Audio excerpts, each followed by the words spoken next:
الرسول بما أنزل إليه من ربه والمؤمنون. السلام عليكم ورحمة الله وبركاته. தங்களது மேலான ஜகாத் சதகா ஃபித்ராக்களை நமது இஸ்லாமிய கல்விச் சங்கத்திற்கு கொடுத்து உதவுங்கள். அவற்றை ஏழை எளிய மக்களின் இல்லங்களுக்கே நேரில் சென்று கொடுக்க இருக்கின்றோம் இன்ஷா அல்லாஹ். கீழ்கண்ட எண்களை தொடர்பு கொண்டால் நமது சங்கத்தின் நிர்வாகிகள் தங்களது இல்லம் தேடி வந்து கனிவுடன் பெற்றுக்கொள்வார்கள். அஸ்ஸலாமு அலைக்கும் வரஹ்மத்துல்லாஹி வபரகாத்துஹு.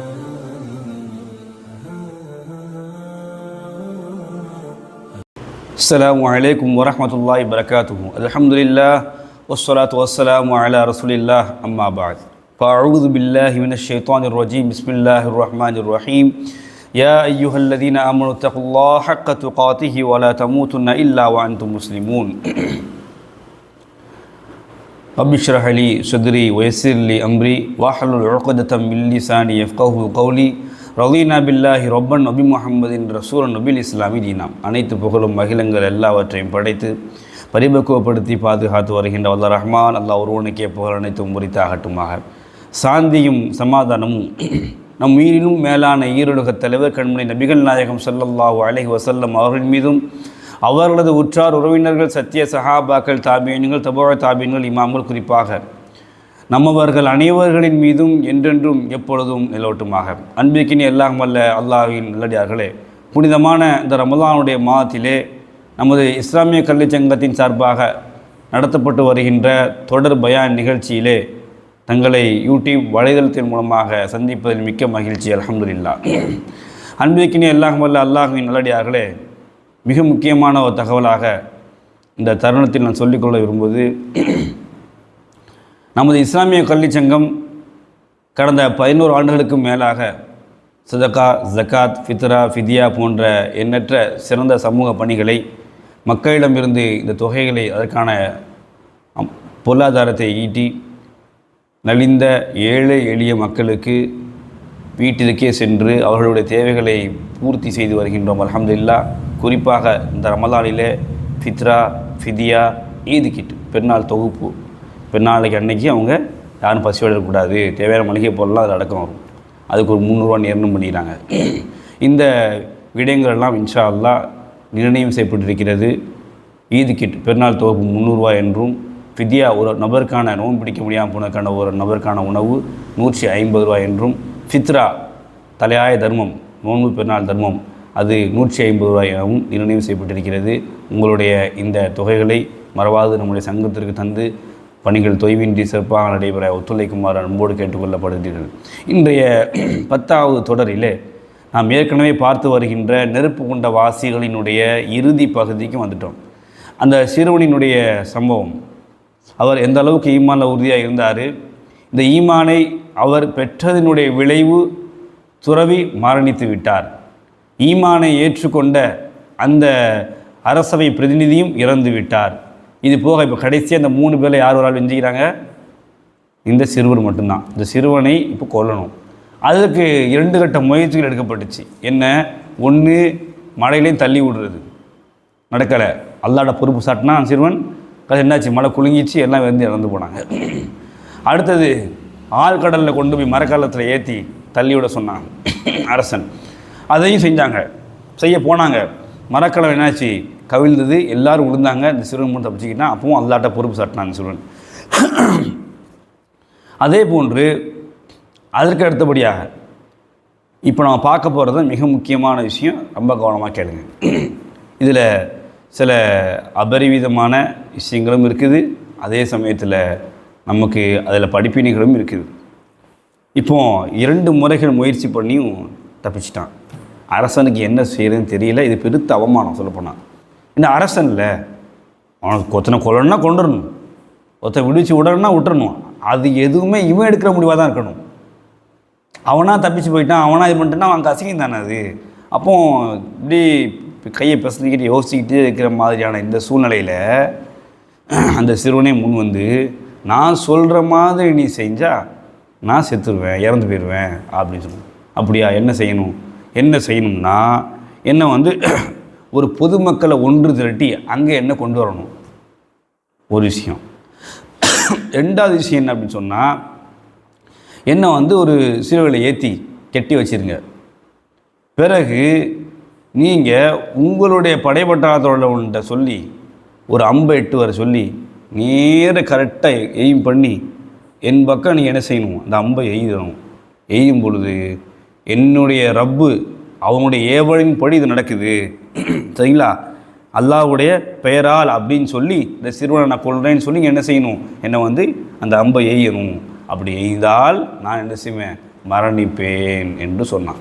சரி அப்படி ஆகட்டும்னு சொல்லிட்டு மக்கள் எல்லாத்தையும் ஒன்று கூட்டுறான். மக்கள் எல்லாரையும் ஒன்று கூட்டி வர சொல்லி ஒரு இடத்துல வர சொல்லி சிறுவனை அந்த இதில் அரைஞ்சி வச்சுக்கிறாங்க. மக்கள்லாம் வந்துட்டாங்க. அம்பு ரெடியாக இருக்குது, எல்லாம் ரெடியாக இருக்குது.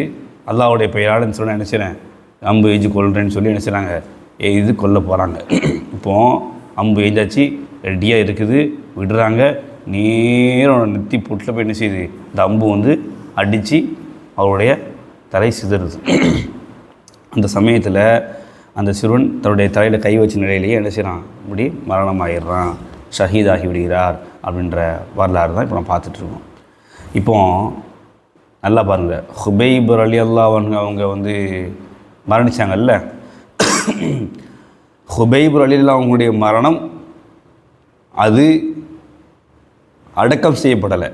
நம்ம வரலாறு சொல்லுவாங்க தெரியுமா, ஒரு வீரனினுடைய மரணம் என்பது மண்ணில் அடக்கம் செய்யப்படுவதல்ல, அது விதைக்கப்படுகிறது. புதைக்கப்படுறதில்ல, விதைக்கப்படுறது. ஏன், அதிலிருந்து பல பேர் படிப்பினை பெற்று அதை கற்றுக்கொண்டு அதன் அடிப்படை திரும்ப வாழ்வில் அமைச்சிக்கிடுவாங்க. அது ஹுபைப் நம்ம சஹாபியினுடைய வரலாற்றில் நபித்தோழருடைய வரலாற்றை நடந்துச்சு. அந்த இதை பார்த்த சஹாபியினுடைய பேர் அனைமா சஅத் இப்னு ஆமிர் ரலியல்லாஹு நினைக்கிறேன். இந்த ஹிம்ஸ் மாகாணத்திற்கு கவர்னராக போவாங்கல்ல, அவங்க வந்து என்ன செய்வாங்கன்னா, இதை பார்த்து மயக்கமுற்று விடுவாங்க. அதுக்கப்புறம் இதை பார்த்து இவ்வளோ பெரிய தியாகமாக அப்படின்னு சொல்லிட்டு அது இதாகி அதை மார்க்கத்தை தெரிஞ்சுக்கிட்டு அதன் மூலம் இஸ்லாத்தை தருவாங்க. அதே மாதிரி ஒரு சம்பவம் இங்கே நடக்குது, இன்னொரு காலத்துலேயும் நடந்திருக்குது. என்ன அப்படின்னு சொன்னால், இந்த சிறுவன் சொன்னது மாதிரியே அப்படியே செய்ய போய் தான் மரணம் ஏற்பட்டுச்சு இல்லையா.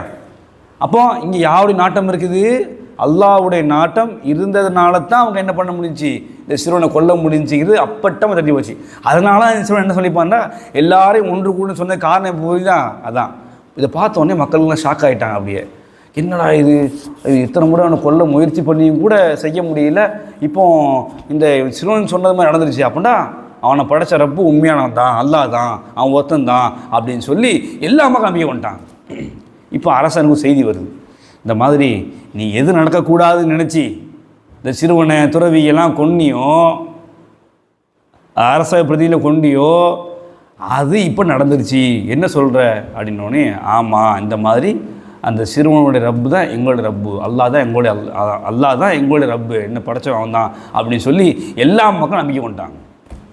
அப்படி சொல்லிட்டு உடனே என்ன பண்ணுறான் அப்படின்னு சொன்னால், அப்படியா சரி ஓகே, நீ என்ன செய், ஊருக்கு நம்முடைய எல்கையில் சுற்றி நீ என்ன பண்ணு, அகல் தோண்டு. நம்ம ஹந்தக் போல் தோண்டாங்களா அந்த மாதிரி அகலை தோண்ட சொல்கிறான்.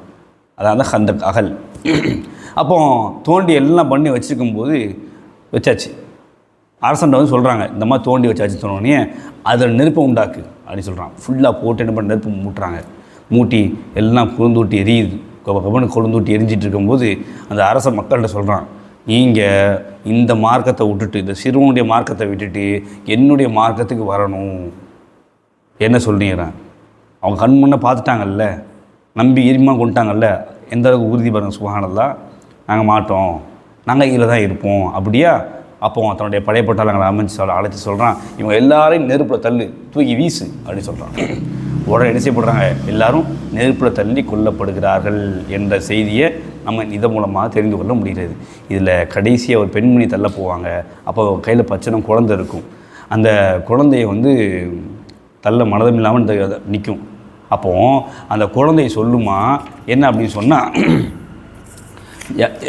என்னுடைய தாயே பொறுமையாயிரு, நீ நினச்ச மாதிரி என்ன சந்திப்ப எப்படின்னு சொன்னால், யா உம்மி இஸ்பிரி ஃப இன்னகி அலல் ஹக்தி, நீ வந்து சத்தியத்தின் மீது இருக்கிற, என்னோட தாயே நீ எதில் இருக்கிற, சத்தியத்தின் மீது இருக்கிற, பொறுமையாயிரு, நல்லது நடக்கும்னு சொல்கிற அந்த அடிப்படையில் அந்த குழந்தை என்ன செய்கிறது சொல்லக்கூடிய ஒரு நிலையை நாம் பார்க்குறோம்.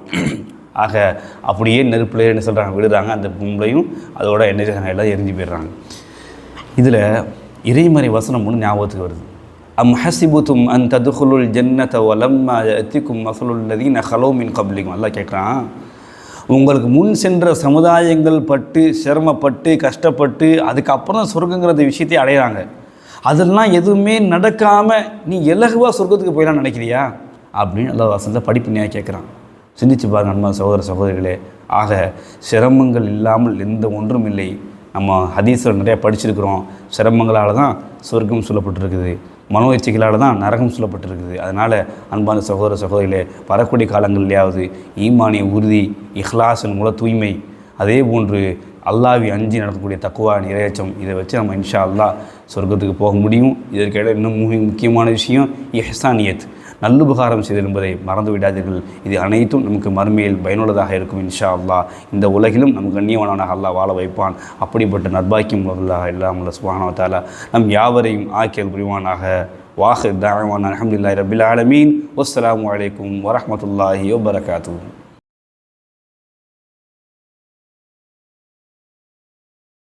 தொடர் 10க்கான கேள்வி. அந்த சிறுவனை எந்த ஆயுதத்தால் கொன்றனர்? இன்றைய கேள்வி பதிலுக்கான பரிசினை வழங்குவோர் Whitelens marketing services and right app நிறுவனத்தார்.